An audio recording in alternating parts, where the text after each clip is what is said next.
All right, so call to order and first item here is the meeting minutes from April. Can't believe it's been April since we had a meeting in person, but it has. So we still need to accept the minutes from that meeting.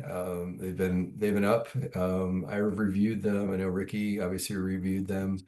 I don't know if anybody else has reviewed them to your satisfaction that we can go ahead and vote on accepting those minutes. Does everybody have any issues with them? All right. Then I move to vote to accept the meeting minutes from the April 17th board meeting. Somebody could second that would be great. I second. All right. All in favor? Aye. Okay. Any opposed? Okay. So those are done. Does anybody I've made a couple of changes to the agenda since I sent that email out, but should have been reflected if you linked on it. But does anybody have any changes or additions you want to add to the agenda for the evening before we get going? No? Okay, great. Cool. There's kind of a lot of stuff on here, so I'm going to try to bust through it pretty fast. So, upcoming, or does anybody have any remarks they want read into the record? No? Okay. Before we get going, one thing I do want to introduce Andrew, who's been kind enough to take time out to meet us. Andrew is on our slate. He's one of our two candidates for the board who's adding. He's worked with us on a few projects. He's volunteered time for at the fishing derbies and for Stream Explorers.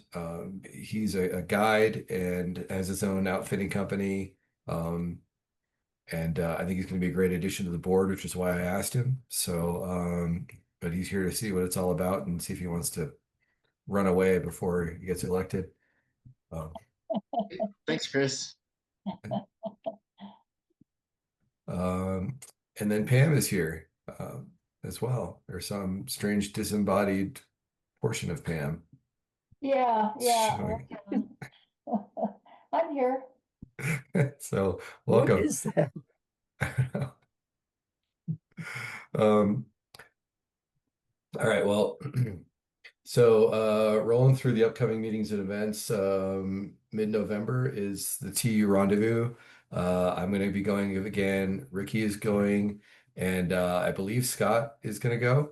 I hope Scott's going to go. We kind of talked about it, but hadn't kind of dialed it in. But hopefully, we'll have all three of us there this year, which would be great to have that kind of representation. Let's see. Your review meeting is November 20th. I'll talk about that a little bit more in a minute. Next board of directors meeting is December 18th. January 15th is the next chapter meeting, and Alex Townsend was supposed to be at our last meeting but had to postpone, so he'll be there talking about kind of what he found out in all his studies this summer.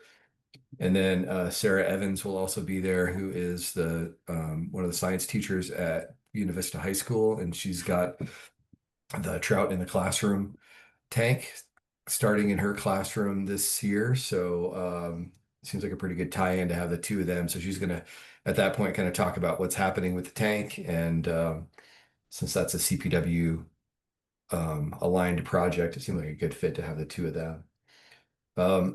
Thursday, April 2nd, tentatively, is going to be the International Fly Fishing Film Festival, the fourth annual, again at the Surf. We're still trying to, seems like every time we do this, I think the Surf Hotel staff turns over 100% every year. So we have to go digging to find somebody to talk to, and it's a new person every year. So that's where we're at right now. But hopefully April 2nd. VetX is going to be doing the F3T again in Salida April 18th. So we decided to go early this year as opposed to late. So we'll get in before them and see what happens. And then just heard today, Rick Helmick has been diligent about getting into the raffle for Moonlight Monday. There's so much call for that they've gone to they basically raffle off spots to be a Moonlight Monday nonprofit. And so we did get selected this year. So Monday, September 14th is our is our date. And we're going to need a little bit of help with that. Rick doesn't do social media, and so we're going to need some help. Hopefully, Scott can just sort of slide this into what he's doing, but helping with the social media promotions. But we'll have more information on that after Thanksgiving is when we'll get the contract for that. So we'll circle back to that. Yeah, so bunch of stuff already for the next like almost year. Any questions on that? Cool. All right then. So new business. Year in review, as I said, is Thursday, November 20th. And we need help with that. Like always, we need volunteers. So I kind of want to go through what we're gonna do and see if we can't get people to sign up here. And Ricky, I hope you can put some names down and so we can get this all done. So first thing, and this is in no particular order, but we typically do in the past we've gotten brisket from Skanga and use their oven there in the kitchen at the town hall to heat it up. I think that's fine. Another option that we could look at doing is there's a barbecue joint in Poncha that has pretty good barbecue. We got that for for the Healing Waters event at Franz Lake in April. So that might be easier because it would be already heated up. So I'm fine with doing either. Does anybody have any thoughts on that? Please, somebody say one or the other. I'd like to try the new spot. Okay. And All right. anything that's easier sounds great to me. Yeah.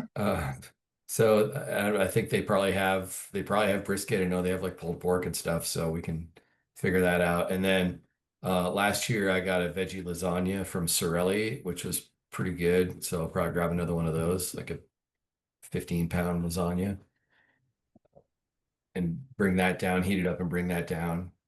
Um, so does somebody want to jump in and handle getting the barbecue?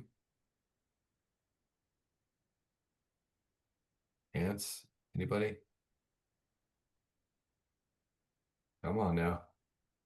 That's the easy one. There's a Yeah, chat there. this is Scott. I'm sorry, I'm chatting away here. I'm on the phone with Italy. Okay. I can get the barbecue. We'll follow up on details later. I can do that. Okay. Yep. All right. Sorry, man. I got 19 screens going. I didn't have the chat up. I apologize. Thanks, Scott. All good. I'm still in work mode. You can tell, so I'm just chatting away. Yeah, no worries. You're in Italy right now? I'm on the phone with Italy. I'm dealing with a couple of Oh, entities in Europe, so I'm just kind of oh, talking I to see. things. Okay. All right. Um, okay. So then the other piece of that would be getting buns and barbecue sauce to go with it, which we may be able to get from the barbecue place, but we might just want to buy them at the grocery store. So that would be the other piece of that. Next thing is we need somebody to pick up the key from Poncha Town Hall, either the day before or the day of the event, before they close, and then be there to open up the room at 5 for us to set up. Somebody can do that.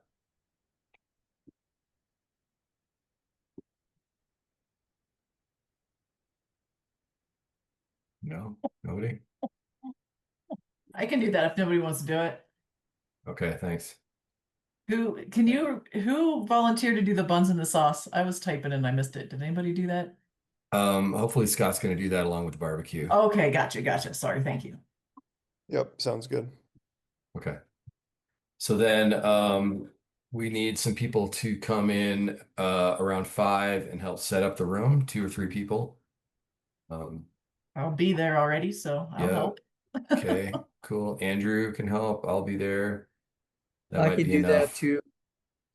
Okay.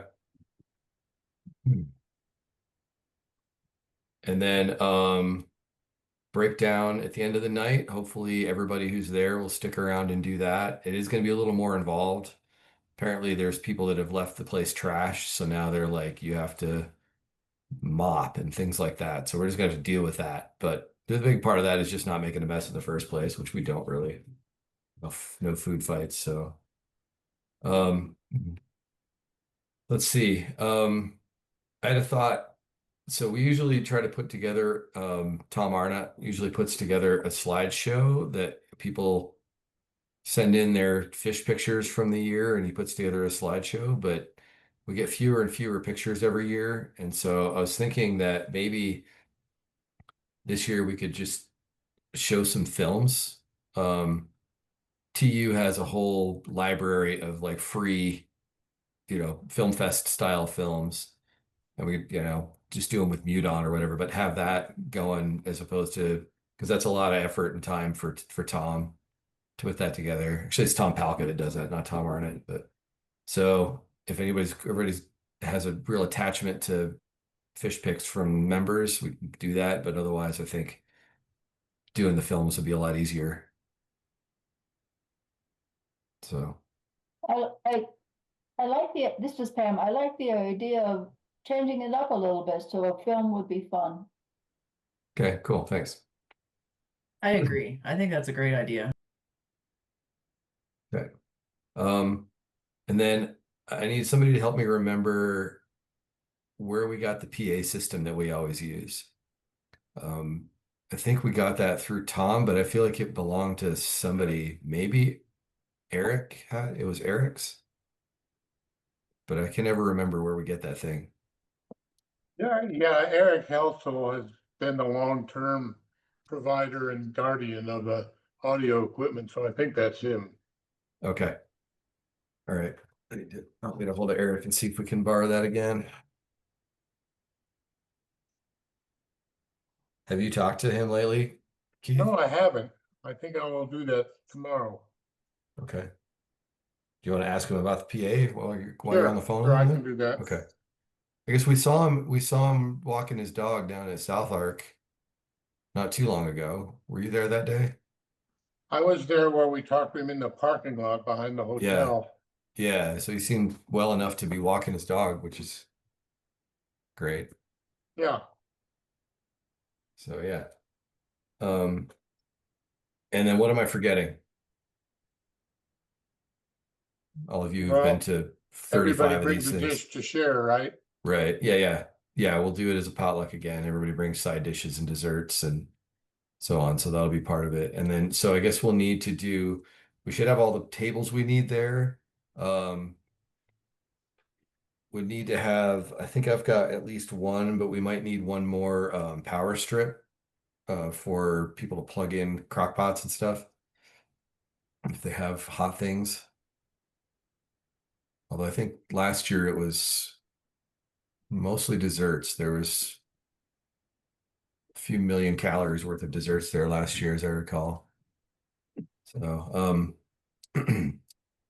right. Well, if anybody comes up with anything else that I haven't said, then let's do it. But I think we got this down to a pretty good system. So, well, thanks everybody for volunteering. Anybody have anything to add there?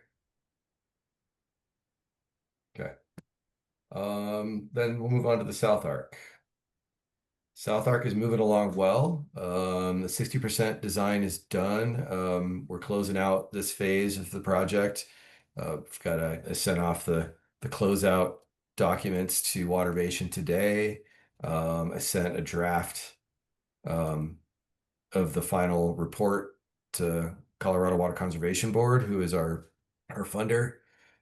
Sent a draft of that off to Nathan and Ricky today for drafts. Ricky mostly for the technical bits to make sure I'm not totally misrepresenting floodplains and things like that. And then Nathan's going to do the basically rewrite all of my bad grammar.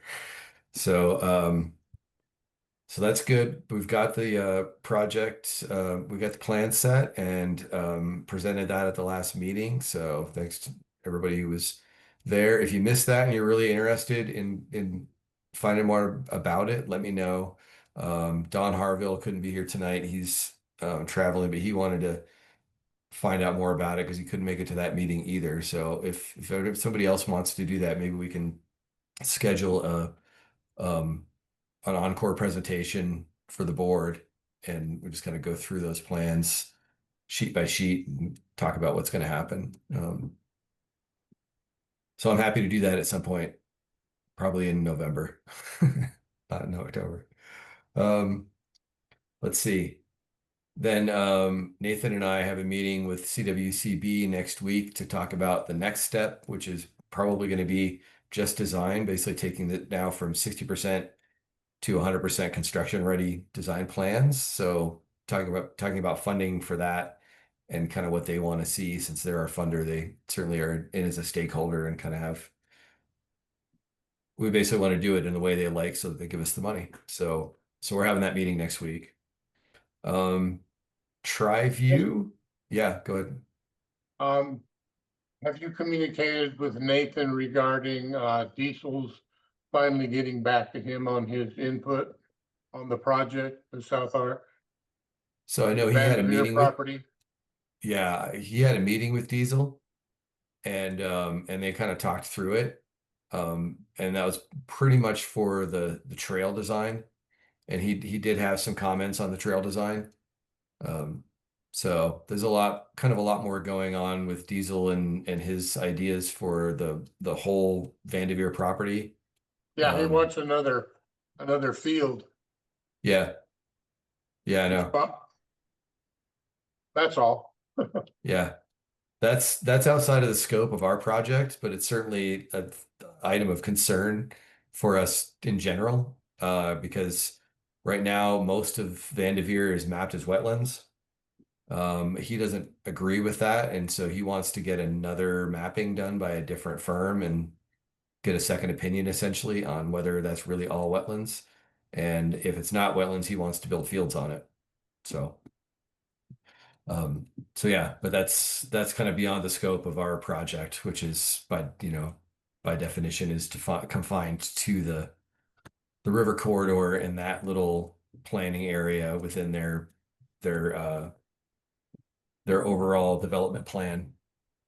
So yeah, I know Ricky's working on that from a different angle. So um let's see. Good news coming from TriView. There's a ditch diversion kind of right in the middle of our target reach for the Bale Ditch, which TriView Metropolitan District is the municipality that supplies the town of Monument out by Colorado Springs, and they bought the water rights for that.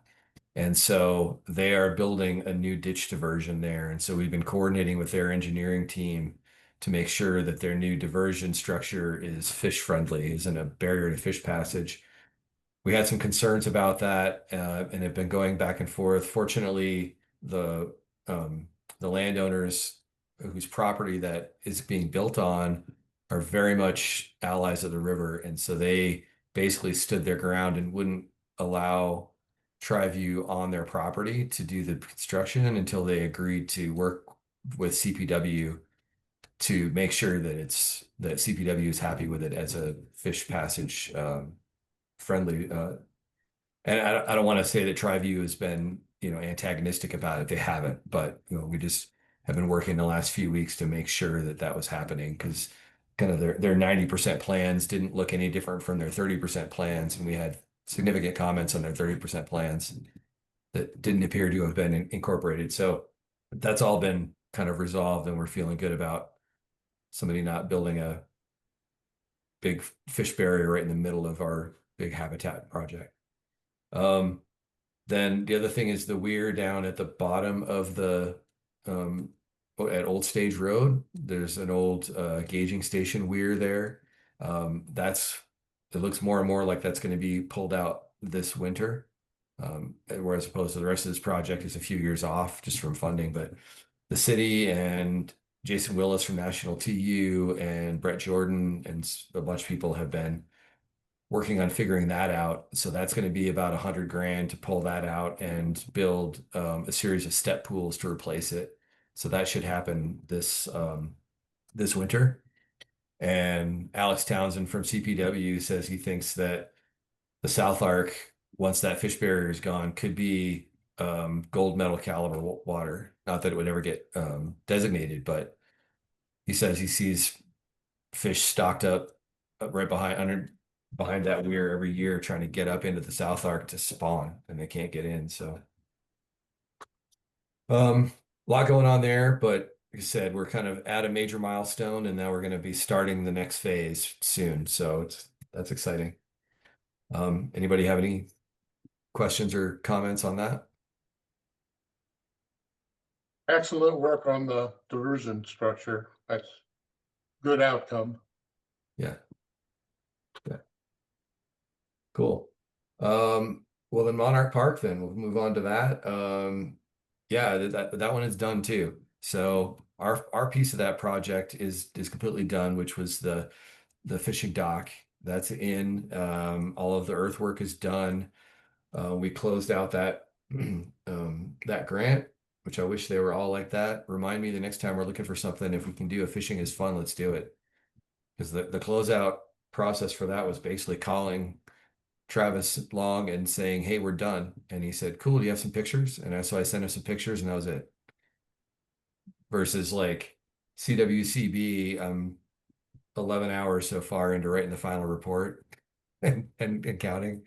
And so, um, and then for Monarch Park, we came in way under budget. We had $100,000 grant. We only spent about 56. So we're going to be sending about 44,000 back to CPW on that. And the reason for that was that we had a major change in the design on that. Using that floating dock was much, much cheaper than putting in like a concrete fishing pier on footings, and all the engineering and excavation required for that. It was much less of that, so that ended up being a lot cheaper. And then, yeah, Forest Service and National TU, Jason Willis did work this summer on the upper ponds. But primarily what they did was turn one of those ponds into a sediment trap to basically capture all the sediment that's coming down and prevent it from just filling those back in again, ponds 4 and 5, and put it in a place that it's easily accessible. They can get an excavator in there and just scoop it out really easy rather than having to come back in and do a big involved excavation like they did last time. So, and then they did a bunch more work, in-stream work as well, habitat work. So it looks really good. So, yeah. Let's see. Outstanding waters. I'm trying to check these off and get to the spots where it's just not me talking to you guys. So, um, Outstanding Waters is that's primarily a Garna project, but essentially that one is it ties in. We're actually a signatory that took the liberty of signing the chapter on as a signatory to the petition letter. So the Water Quality Control Division of CDPHE are the ones in Colorado that issue discharge permits. So point source discharge permits for storm drainage or mines or anything else. Um, and they have 3 different levels of water quality where they can designate. So there's use protected, which is the lowest level. So that's kind of impaired waters essentially. Then the highest level is outstanding waters. And then in the middle is reviewable, which is basically everything else. So outstanding waters, you have to demonstrate that a stream has very high water quality, currently has very high water quality, and that it has exceptional recreational or environmental value. So like boreal toad habitat or native cutthroat habitat or like a legendary kayak run, that kind of thing. And then, so then the Water Quality Control Division will designate it outstanding waters. And essentially you say, okay, from this point where we've been sampling or wherever it might be, upstream to the headwaters usually is outstanding waters, which means that the current water quality levels, which are typically much higher than, the table value standards, um, that basically becomes the floor. It can't go below that anymore. So it basically it protects water quality at the current high level for those streams forever.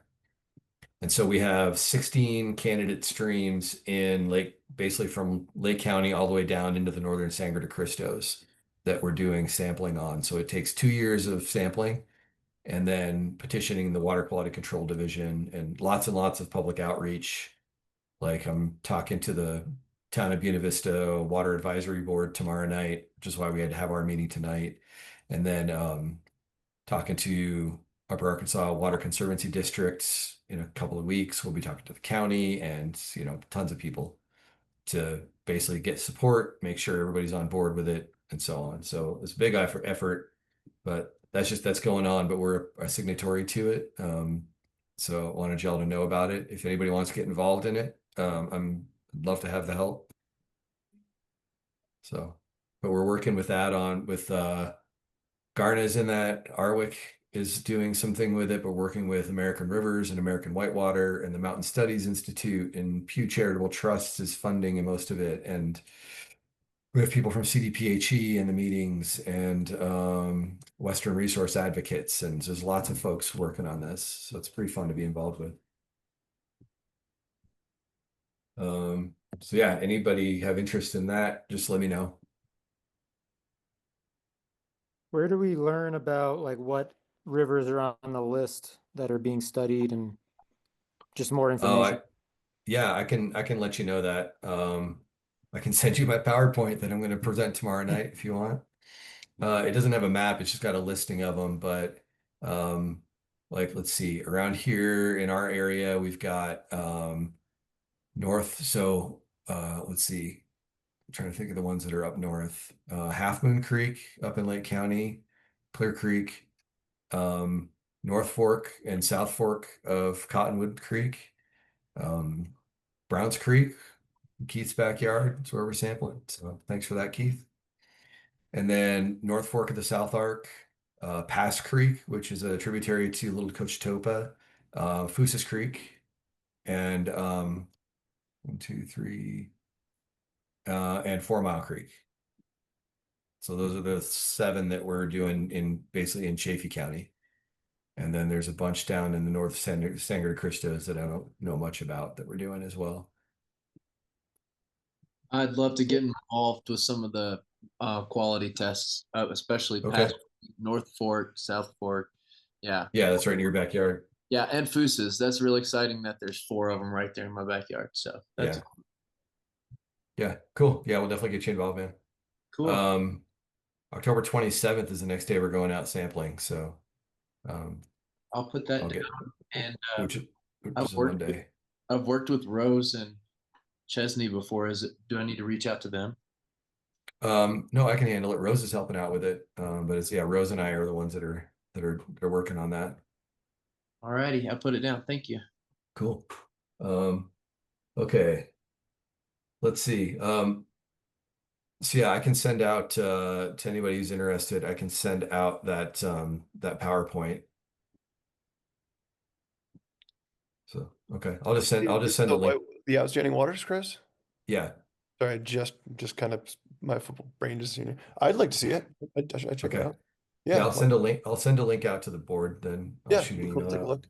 I appreciate that. Yeah.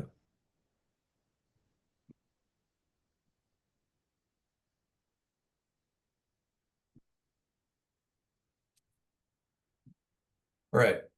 So the next thing is the Wards, Nathan Ward and his parents. I don't know if everybody knows Nathan or not. He's a chapter member. He's also our UAWP coordinator.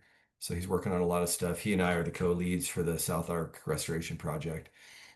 Nathan and his parents, they have 2 properties on the South Ark in Poncha Springs. So if you're going up Poncha Pass and you go over the bridge over the South Ark, their properties are the 2 that are immediately downstream. So they're basically between Fred Klein's property and the highway. They have about 400 feet of waterfront, and they're interested in doing habitat restoration on their property. So yeah, it's 400 feet. They own the south bank, north bank. I'm not sure which one. I'm sorry, but they basically own to the center line. He said there's 2 property owners on the other side, but he's confident that they want to be involved too. He has plans from Brett Jordan, did plans for him. It also, their property includes the confluence with Poncha Creek, where Poncha Creek comes into the South Ark. So he wants to do the work. They have plans. He has matching funds, but they need a nonprofit partner to work with them on grant applications. It's pretty tough for a private property owner to get grants for this kind of stuff. So So they're not asking us for any funds. They just want us to be basically a partner for them on grant applications. I think it makes a lot of sense. Fred Klein is the next property downstream. National TU and our chapter, we all did a lot of work on Fred's property several years ago. I know a lot of folks actually went out and volunteered and helped do that work. And then immediately below that is the Bender property, which is one that we have our eye on to do some work on. Immediately upstream on the other side of the bridge is another property that National TU has done a lot of habitat work on. Ricky, what's the name of that? Although I guess he just sold his property, didn't he? He did just sell his property and they are now trying to pipe all the springs that feed the wetlands. That's what I have to go do tomorrow is try to talk them out of it. But it was Oh. Dale Anton and now it's Carmen Poplar is the Okay. person that I've been speaking with. And They're trying to, they can't do that though, right? I hope not. Yeah. They get the Well, that's in a permits. conservation easement, right? Yeah, we technically, I mean, they could take us to court and it could be a big legal battle. So we'll Wow. see what happens, but Okay. I don't know. Well, anyway. They would have to get tons of permits and I mean, it's boreal toad habitat, so I don't Right. see it. I don't see it coming to fruition, but I'm nervous about it because Sure. she's very affluent and pushy. All right. That's great. Well, let us know. Let us know if we can Yay, help good in any news. way. Let us know if we can help in any way with that. But Okay, thank you. where I was going with it was that a lot of habitat work, improvement work has been done on basically on both sides of this property. So this would kind of link it up and connect up in, a whole segment of improved property. So I think it makes a lot of sense. There's no real risk to us financially for this. So, but we do need to kind of vote on whether that's something we want to do. So, do people have questions for that, or is that enough information for folks to kind of vote that we should move forward and support it?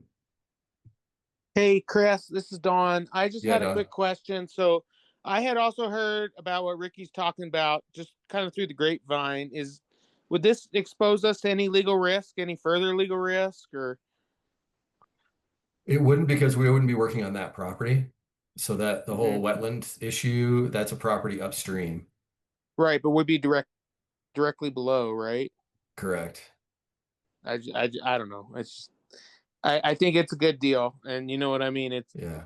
That's a tight area, and there's a lot of people. You know what I mean. Like it's kind of a critical stretch of watershed, if you will, and Yeah. I think we should make every effort to do work in the metro Poncha Springs, if you will. Yeah. Yeah, no, I think it's good. I just think I don't know. I mean, there's a lot of legal stuff going on down there, kind of like Yeah. the South Arc. Right. Yeah. The only potential legal issue I could see would be if for some reason somebody downstream said that we were injuring their water rights by doing the work we were going to do.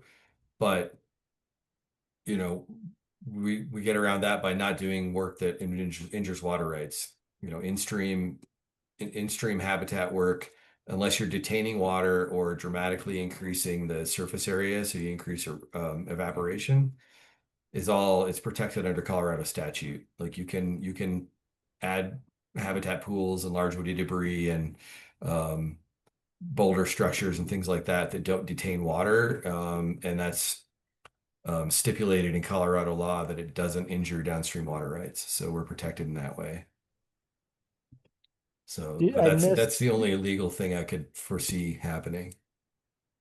Chris, did you say, so for the property with the Ward's property, are they already, is it already some kind of easement or protection? Like, are we helping fix something up and then they can sell it in like 2 years or? Yeah, there isn't any easement or anything like that on it.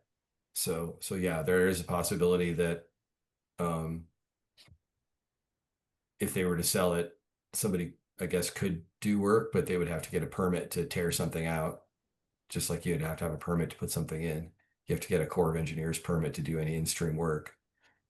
So hopefully that wouldn't get passed, but But yeah, there isn't any real protection for the work, but that's the same on like on the South Arc. Aren't going to have any easements on the private properties there to protect.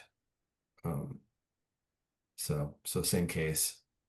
I think the Ward family would be the least likely people to get out from under that property. They've been here years and years. Nathan Yeah, grew they've up been here for generations. Yeah. Yeah. Okay. And so yeah, we're not signing anything today. It's just do we want to move forward with working on it with them, I guess is the question today. And obviously we would need to look at the designs that he has but Brett Jordan did the designs, who's awesome. He's done a lot of the work on the South Arc. So Do we need a motion? yeah, please. Well, I move that chapter supports the Ward family in their rehabilitation, renaturalization of their section of the South Arkansas in terms of giving them grant writing support. I'll second that. Okay. All in favor? I Aye. Aye. Aye. All right. Aye. Anybody opposed?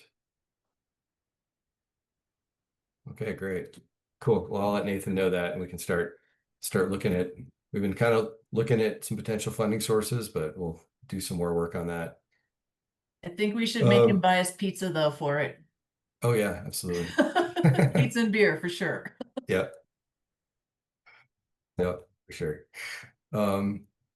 Cool. The next one on the list here is very not much happening right now, but again, I want to just let you know that it's out there. So the ELC, the Ecosystems Learning Center, was the original vision behind the South Arc project.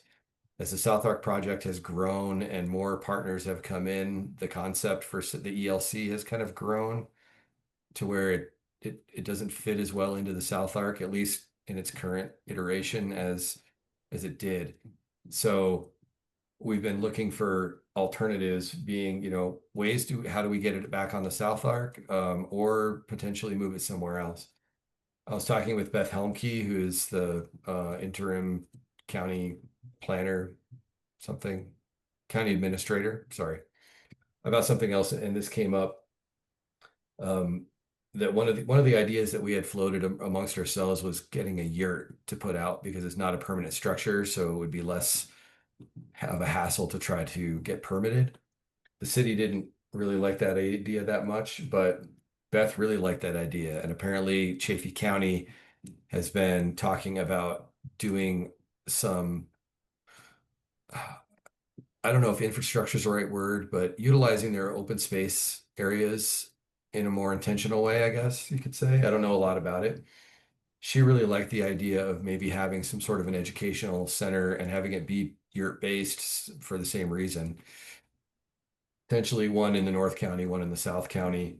So at this point, all we're doing is talking about trying to get a brainstorming session together to talk that over. But it's signs of life for the ELC, so I'm really excited about it, and so I wanted to let you all know about it. And if anybody is interested in being part of those brainstorming sessions, Keith, obviously, I want you there, and anybody else who's interested and has ideas or thoughts about what might, the potential might be for that sort of thing. We'd love to have anybody involved in brainstorming who wants to be there. So those sessions haven't been scheduled yet, but if you have interest, let me know and I'll put you on the list to try to put those meetings together with the county. That's great. I've already expressed my reservations about yurts, so I'll save it for the discussions. Okay. Yeah, well, that's valuable input too. So, all right. So yeah, if that's something that, again, you can reach out to me and let me know. And I'll probably just keep the board apprised of that as we move forward with sort of thinking about and planning that whole idea. All right, next one, monotubes and trash in the monotubes. Susie Lauderdale is the one that empties the tubes at Sands Lake and Franz Lake. She's going to be gone from, I think, mid-November into March. And so we need somebody to volunteer to go out and empty those mono tubes. Probably, she says, like, once a month max during the winter time, depending on weather. And, if it's warm and they aren't frozen over, they might get filled up more than obviously if they're frozen over. I can Just do get that, filled with- Chris. Okay, that'd be I'll awesome. be at Franz every Sure. Saturday playing hockey anyway, so. Yeah, And right. Sands, I walk my dog there every day, so that's not a problem Okay. at all. All right, cool. Well, I'll link you up with Susie and let you guys talk about details about what she does. All right, cool. All right, cool. So, all right, and so now I was intentional about the order of how I did this discussion. So we also have a problem with people putting trash in the monotubes. We've tried a few different solutions when putting a slotted cover on it so that people couldn't fit big trash in there, but they're pretty tenacious about doing it. So, there's all kinds of stuff going in there, cans and I think Cottonwood Lake is the worst. Jerry got a dead fish in there one time. He got a dirty diaper one time. So it's, not cool at all. And so we need to have, again, not a decision today, but maybe an ongoing discussion. If anybody has ideas about other ways we might be able to, trash proof these things so that it is just mono. We've got signs on them that say no trash and so on. We've got, and, it's not, I don't think it's fair to ask volunteers to deal with that kind of stuff. I mean, at some point you get a little bit worried about what's in there. And so I don't know if at some point we take them down. I mean, I've seen that happen with other things. We've got the Forest Service has taken porta potties out of some areas because they're somewhere that they're just like literally filled like to the top with trash. Like you open the door and trash would fall out from dispersed campers would just fill them up. So they ended up taking this porta potties out. So now there's no porta potties in this area, and it's now happening in those spots. But I don't think we're at that point yet. But if anybody has thoughts on changes in design that we might be able to use to make it more more trash proof, I would really appreciate that. If you guys can give it some thought, because we have incredibly dedicated volunteers like Pam who spend a lot of time doing this, and they don't deserve to have to deal with that kind of nastiness. So, any thoughts? Let me know. Maybe we should try a little record keeping in terms of like if we're hitting 6 pickups in a row and it's full of trash. I mean, Right. certain point or I'm not saying we have to decide on a metric now, but just maybe that could be part of the thought process going forward. It's a shame, but to pack it in, pack it Yeah. out, I don't know So how like much I don't know much about mono, like what's going on with that right now, but yeah, I'm sure people can probably take it out with them. Perhaps a trail camera interconnected with a taser. Yes. Oh boy. Anything over an ounce or half an ounce. Yeah. Well, I would just like to say that, the tube that was at Ruby Mountain is now gone. I don't know if when they widened that road and did all that work there, somebody took it out, but it's no longer there. For what it's worth, I don't know if I could talk to CPW about replacing it. It honestly never had much in it, so I don't know. I don't know which way to go with that. Was that at the parking space, that parking area, like right before where they widened the road? It was well, no, it was close to where the camping starts.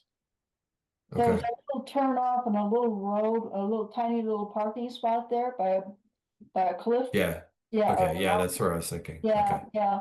So I don't know what caused it to disappear, but it has been gone now for several months. Okay. All right, good to know. I'll talk to them and see what they want to get another one. Yeah, we did. I built a bunch of them for the town of BV, and they put them up all around, and almost immediately a couple of them got vandalized and Okay. got, smashed and sent floating down the river and so on. So I don't think that's happened anymore, but yeah, a couple of them got vandalized early on. So I don't know if that happened with that one, or yeah, like you say, it may have gotten taken out during the construction, but I can reach out to them and see if they want another one, because we may Okay. need to be building a new one for Sands Lake too. Okay. Let's see. Trout in the Classroom. Is everybody familiar with Trout in the Classroom, about with that program, what it's about, how it works? The broad strokes, yeah. Okay. Essentially, there's a tank in the classroom at BB High School in Sarah Evans's classroom, and we're going to be raising trout from eggs to fingerlings and then releasing them. And so it's a project that TU has had for I don't know decades. We did have a tank at BB High School a long time ago when Jeff Keidel was there, but it's been many years since he had it. And then Sarah this year was able to get on the list. There's actually a waiting list now to get on. It used to be that CPW would require, just to make sure there wasn't disease, they would require testing, which involved killing a lot of the fish to test. So, and then they were really limited in where they could go. So like fish raised here, they would only allow us to release them in Pueblo Reservoir.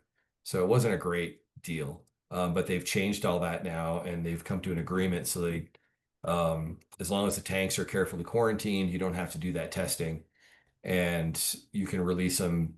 We'll work with Alex Townsend to find a release spot, but we're probably going to release them in Cottonwood Creek right behind the high school.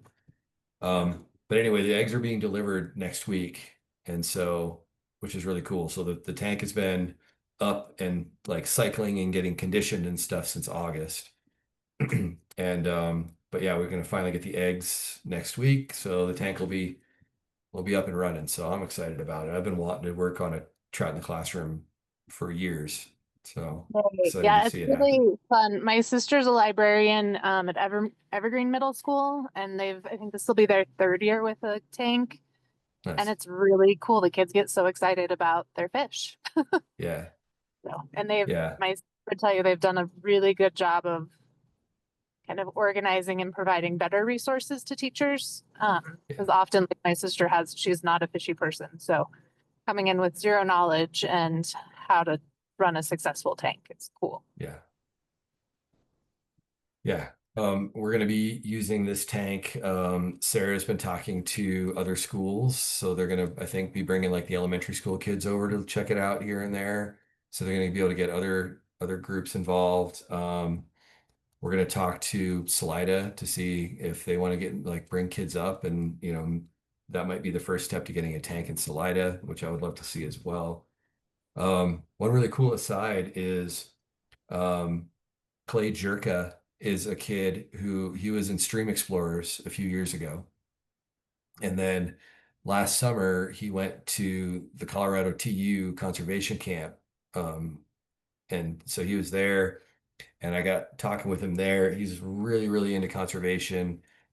He's helped me out with Riverwatch before, and he's a freshman this year, and he's now like basically the student teacher alongside Sarah. She recruited him to be the student teacher in charge of the tank. So I like to think that we can take credit for him and his passion for fisheries conservation, because we started him off in Stream Explorers. So yeah, that feels really good. And then super, super important to never forget that the whole reason we have this tank is because Mark and Terry Zinkula stepped up and donated the money to get it up and running, because it's the equipment is not cheap to get this thing up and off the ground. And so they stepped up and donated the funds to get the tank going. So I wish he could be here so we could thank him in person, but he's traveling. So next time you talk to him, please let him know. And then, yeah, I'm not sure if we'll be able to do like if anybody wants to visit, I'm sure we can probably work that out. Obviously, when we do the release of fish, that's something where everybody could be there because that'll be, outdoors. And I think we want to try to make that a cool public community event if we can. So that'll be next spring sometime. So stay tuned. But if you want to get out there and when the kids release the fish, I think we'll all be welcome there. So, any other thoughts on that?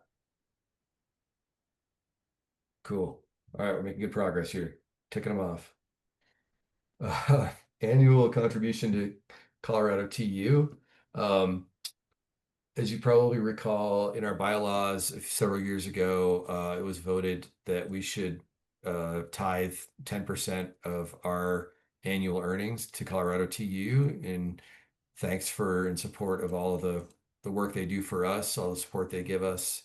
I think that's a bargain. So the bylaws say we give 10% of our funds raised outside of grants or $1,000, whichever is greater. This year, I think the $1,000 is going to be the greater part, at least so far this year. I think the only real fundraising of note we've done this year was the Film Fest, and we're around, I don't even know, 5,000 to 6,000 for that, but it's definitely less than 10,000. So I think the 1,000 is what we would do. We have $2,000 as a placeholder in the budget that we approved in April. So we're covered in that way. Typically, we cut a check and we give it to CTU at Rendezvous, which is in November. So this is the right time to determine what we're going to do and approve it. Like I said, it's in the bylaws, so it's something we need to do. We just need to determine if I'm confident that the $1,000 is what we would need to do, but I can double check that with Don when he gets back from his trip, and let y'all know. But we do need to approve it that expenditure as a board. So I'm going to go ahead and make the motion that we determine what the appropriate amount is, which I believe would be $1,000, and cut a check for that contribution to Colorado TU to be given to them at the Rendezvous in November. I'll second that. Okay, all in favor? Aye. Okay, any opposed? Okay, cool. Well, I'll work with Don on that when he gets back.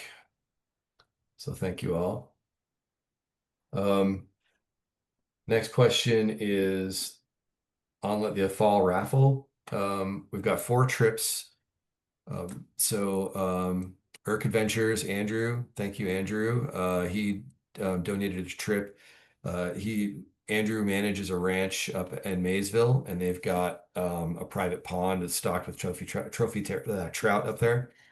And so he has offered as one of the trips a half day on that private lake. Then we have Upriver has donated a half day float. Arc Anglers has donated a full day float. And then Spinnerfall out in Utah has donated a full day float on the Green River. So we've got those 4 that we're going to raffle off. We did this a couple of years ago. We didn't do it last year. We did it in April last year. We decided to do it later this year with the thought that people would get the trip now for a trip in 2026 and have more time to get it planned. And also they might think of it as maybe it's a gift thing they could do.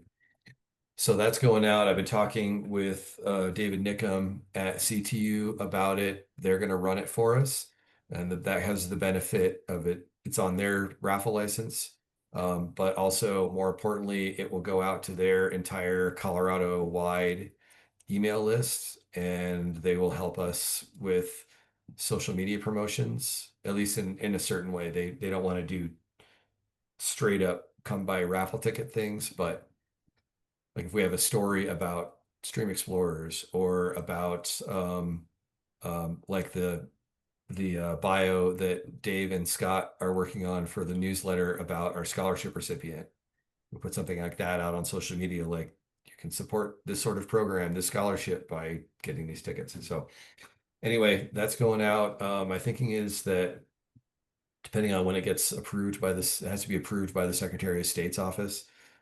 So that takes a couple of weeks. So maybe mid-November to early December would be the timing of this. And we would do the drawing like in the first week of December.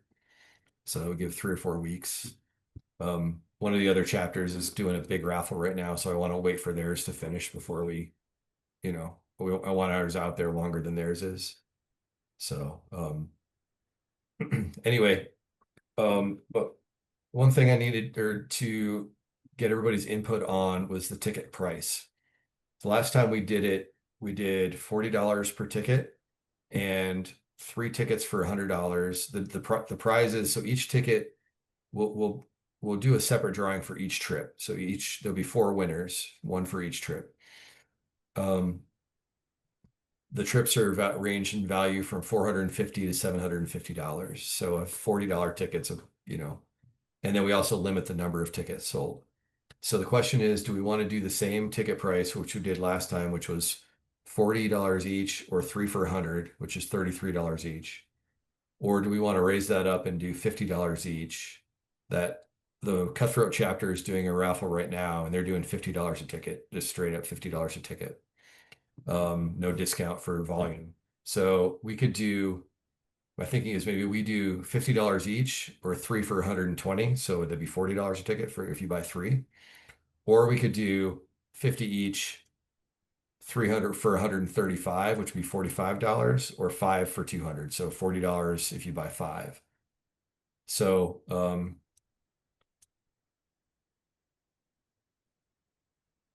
I don't have a strong feeling one way or the other. Although I think that we could do $50 a ticket. And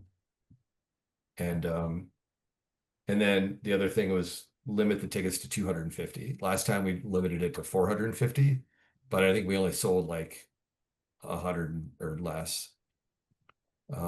Keith, do you remember we raised about 4,000 last time? Yeah, that's about right. And I think we sold a few more than 100 tickets. Yeah. But Okay. yeah, the ticket sales were kind of low. And I remember David Nickham and I talking about that. And he said their sales were low too for that Yeah. year. Right. Yeah, and that was part of why I was thinking we were thinking about trying a different time of year as well. I think that's a So good idea. And I think we ought to up the tickets to $50. 3 Yeah. for 120 looks like the right category to me. Okay. What are everybody else's thoughts? Do you think if we do the 5 for 200, do you think that's, or you think 3 for 120 is good I enough? don't recall that people bought the large groups of tickets. We No, had I a thought lot they of did. single. Did they? Yeah, because we had several, I think actually 3 of the 5 trips were Oh, yeah, were run by a single we had person. we had people that bought that won more than one trip Yeah, because they had bought multiple tickets, so they you're right. won twice. So I think we did have a lot of people, maybe half, that bought the multiples. So I like the 5 for 200 on there. And I mean, even if everybody bought 5 and they sold out, you'd still make a ton of money. So right, if we sold 250 tickets at $40 each, that's 10 grand. yeah. So that's I would be surprised if we sold 250 tickets, but the limit on the tickets lets people know that they know what their odds are going to be at Yeah, the worst. limit's smart for sure. Yeah. Anybody else have thoughts? I mean, why not go for it? Probably at least surpass last year. Like,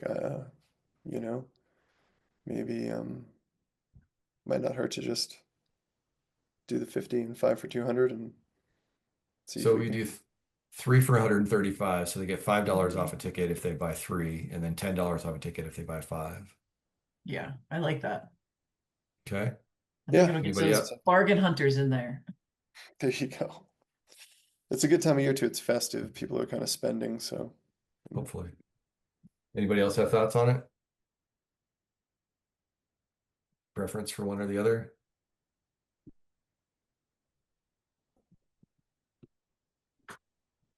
No? Okay, should we vote then? All right, who's in favor of doing one ticket for $50, three for 135, and five for 200? All in favor? Aye. Aye. Nay? I, maybe we should Aye. like raise our hands or something to count. Yeah, everybody's got their cameras turned off, so raise a hand electronically. Yeah. Okay. All right. Just Well, as an aside to this, Chris, I have a lot of documents, electronic files of certificates, and we're using the same guys that we used a few years back, so I can provide a lot of graphics, for the certificate award to the winner and that sort of thing. Okay. All right, cool. Great. Yeah, we're using CTU still has the page from the last time we did it. So we're basically just updating that. So that's Cool. pretty much done already. We just need to let David know about the price, basically. That was the only thing. I'll let him know that tomorrow morning. All right, so we'll go with one for 50, three for 135, and five for 200 with a max of 250. So, and Billy's here. Hey, Billy. Billy is our other new candidate for the board. He's a longtime guide for both Arc Anglers and Upriver and possibly others elsewhere. Actually took me up to Upper Pomeroy a couple years ago. That was an awesome trip. So another person I'm really excited to have on the board, and I was really happy that he let me talk him into it. So Hey, Billy, can you turn on your camera?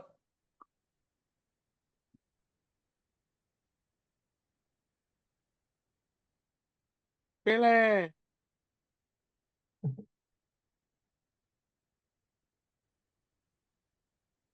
we'll keep working on that. Okay, so Colorado Gives update. The only real update there is that we now have our own Colorado Gives Day page. That was a super fun project. It took me like 2 months to get done.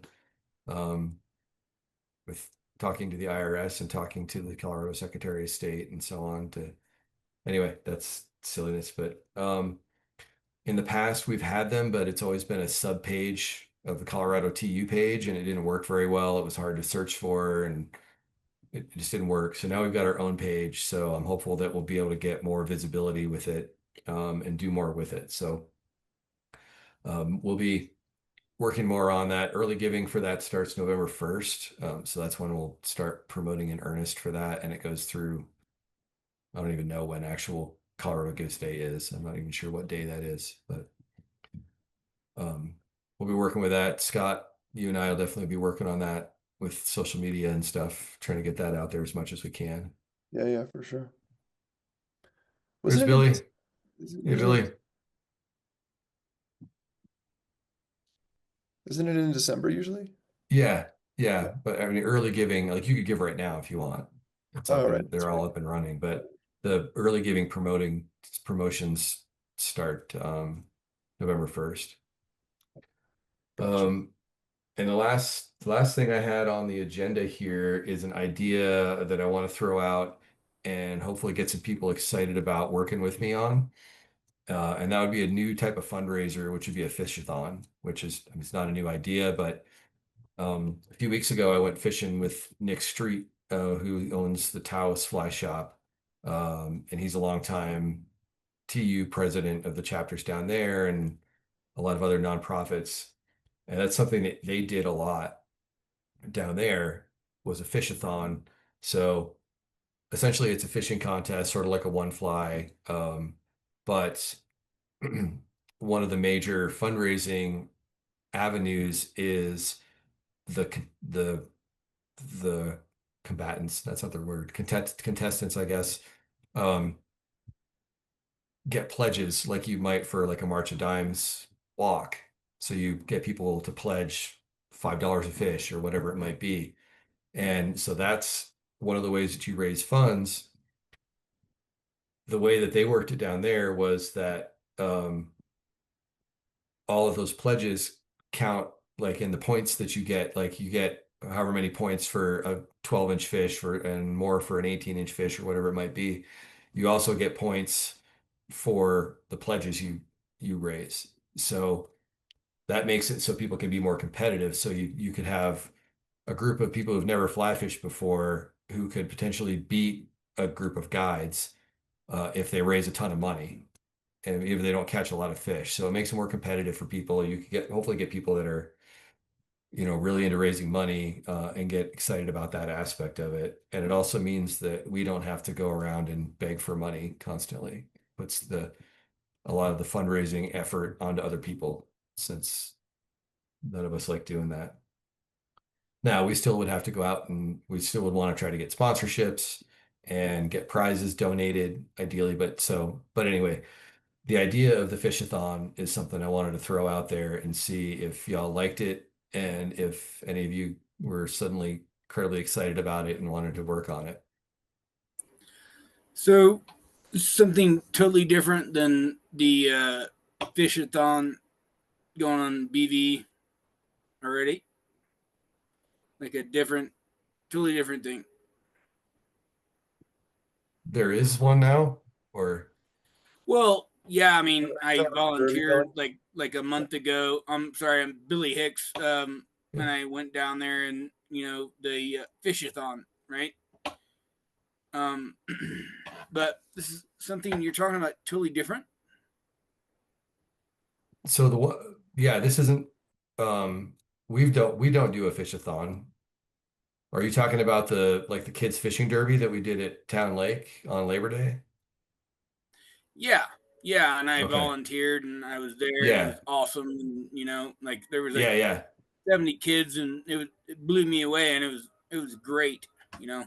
But Yeah. No, this is to be something totally this is going different. to be So something totally different. yeah, this would be like a derby or not a derby, but it would be for adults. It'd be more like kind of like a one fly, but it would be a fundraiser for the chapter. Whereas the fishing derby isn't a fundraiser. We do go out and get prizes and stuff that are awarded to the kids, but it's not a For fundraising thing. This would be adults. yeah, exactly. This would be a fundraising thing for the chapter. And so And um where were you going to do this at? Like I don't know for yet. It would be adults. probably on the rivers. Those are the details we can figure out down the road. Um, Okay. Yeah. if we figure out beats to give people, or we just say go fish somewhere and tell us what a lot of what this guy in Taos that I fished with who had done it in the past, they did a lot of stuff on the honor system. Like Yeah. you didn't have to take photos of your fish on a board and all this because you don't want to that's one problem that I've had is the time that I did this kind of thing, you had to like photograph your fish all of your fish on a ruler paper and all this stuff. And it's like, by the time you get all that done, you kill the fish. So like you're I killing don't think fish to anyone really raise gives money a for, shit about that. It's yeah, like it's more like like this is gonna be a project to get this done, like and move it across different partials of the river and stuff, and like it's not all contained like the stuff we did a month ago, but right. Yeah. it's gonna be a Yeah, no, but tough thing to do. those are those are the details that we can work out, but it can be, other people are doing it, and so we could do it too. We just have to figure Yeah, that part out. But right I think now, I just want to throw it out there as an idea and see if anybody wants to work on it. I'm in. I All think it's right, an cool. excellent idea. We've been trying to replace the money we used to get out of the Caddis Festival. We're not there yet. This seems like a good idea, new to our chapter, and I volunteer to be on that committee. Awesome. Anybody else? More the merrier. Yeah, I think it has a lot of potential. There's probably a lot of potential for a lot of work with it, Sure. but could be cool. Don and Cool. All I right. last spring did the Superfly in Conejos, and so that's Right. a Fly Shop putting it on, but it was a fundraiser for TU down there. Daddy?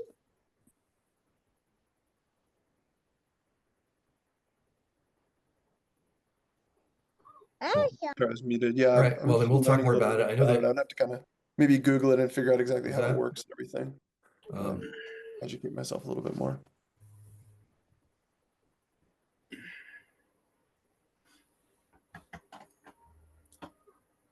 More about that, but if you all, then we'll move forward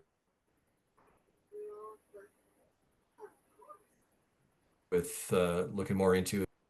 Yeah, sounds So- like some folks are interested, so makes sense. Cool. All right, well, my internet, so everything's, my screen starts, unless somebody else has any other discussion they wanted to add or anything they wanted to bring up or questions that have come up.